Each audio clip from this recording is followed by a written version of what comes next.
Ученый, правозащитник, общественный деятель. Тамара Шакрыл поистине была многогранной личностью. Научная деятельность и судьба Тамары Платоновны всегда были тесно переплетены с судьбой родной страны и народа, чаяния и тревоги которого не могли не волновать ее.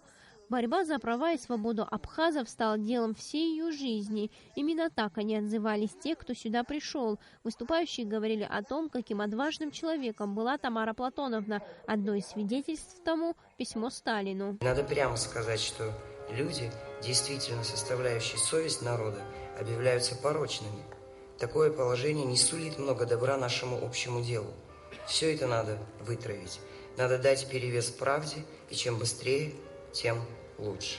Тамара Платоновна Шакрыл была примером для подражания многим. Ее необычайная доброта и простота надолго запоминались людям, которые общались с ней хотя бы раз.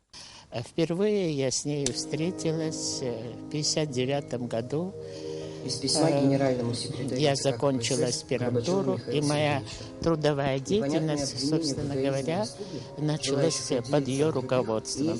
Вот тогда она проявила очень такие яркие организационные качества своего характера. Она действительно борец по-настоящему. Ей поверили, у нее оказалось последователей очень много. Потом добавились ребята, молодые ребята, которые поддержали ее и по-своему продолжили. Еще одной особенностью Тамары Шакрыл была способность заражать людей любовью к абхазскому языку, побуждать интерес к его изучению. У нее была интуиция, чутье к языку, особое чутье. Если другой исследователь, скажем, не заметит этих тонкостей, особенно семантических тонкостей, она это прекрасно чувствовала, понимала. На памятном вечере о Тамаре Шакрыл говорили как о талантливом педагоге. Ее лекции всегда были интересны студентам. У нее был особый подход к молодежи. Тамару Шакрыл любили, с ней хотели дружить, и ей посвящали стихи.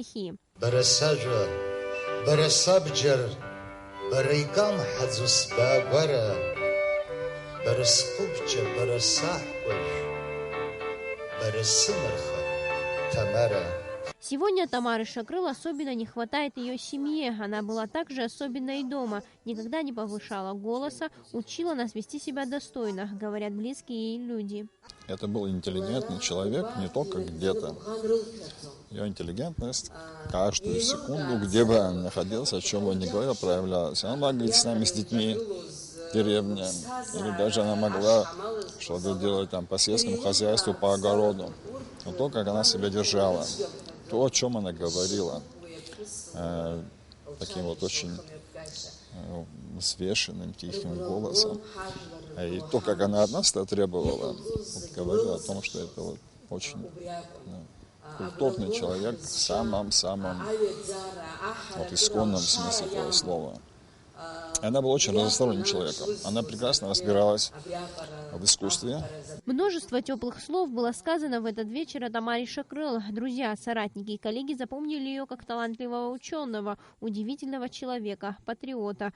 Все выступающие в этот памятный вечер отмечали, что вклад Тамары Шакрыл в национально-освободительное движение абхазского народа невозможно переоценить.